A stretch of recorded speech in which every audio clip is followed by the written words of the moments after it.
And that was how they would kill people. And it made me think about just some of the things you have to do in order to protect yourself in terms of dealing with the fact that there are people that will exploit a vulnerability that you have. And there have been many, many men that have lost their lives because because for a lot of men, their intelligence level drops when it comes to sexuality. If you're not sexually responsible and sexually careful, then someone can lure you into a situation that could be very harmful for you. And this was not only how they got revenge, it was also how they got money.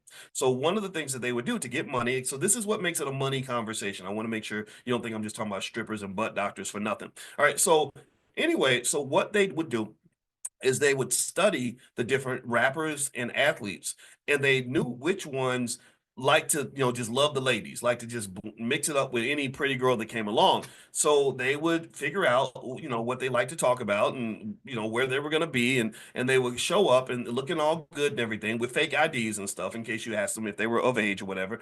And the 19-year-old didn't need one, but the other two did. And they would get the man back to the hotel room, and then they would give him a date rape drug. They would give him like the Diddy drug, right? So men are not the only ones who've used these things. It's been women too. Cardi B talks about this actually. She's very honest. She's really interesting to listen to. And so when the man goes to sleep, they would then put the 15-year-old girl in the bed with the man and take pictures of him sleeping with this 15-year-old.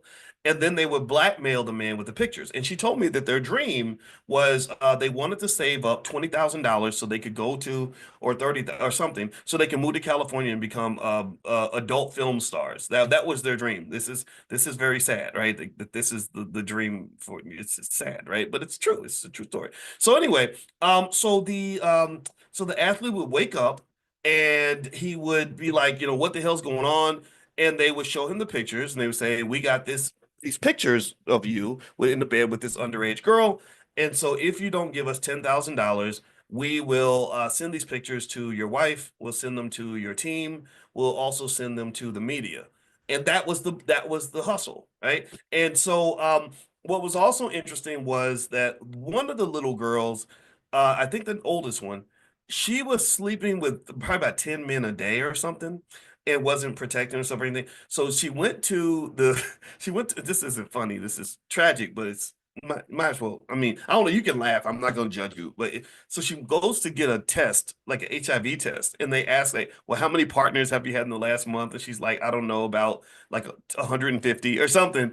And so they literally told her, they said, y'all need to stay in the house and do not leave the house for until we get your test results because we're calling the Centers for Disease Control. And that's how crazy it was. And of course, they didn't listen because kids don't listen. But anyway, this was interesting to me, mainly as a financial story, because what it spoke to is how some of the things that we think are cultural norms, like wealthy men being very promiscuous, is not necessarily the most logical way for you to live your life. Because if you have money and you are engaged in the intimate act of sleeping with a person or whatever, letting your hair down a little bit, I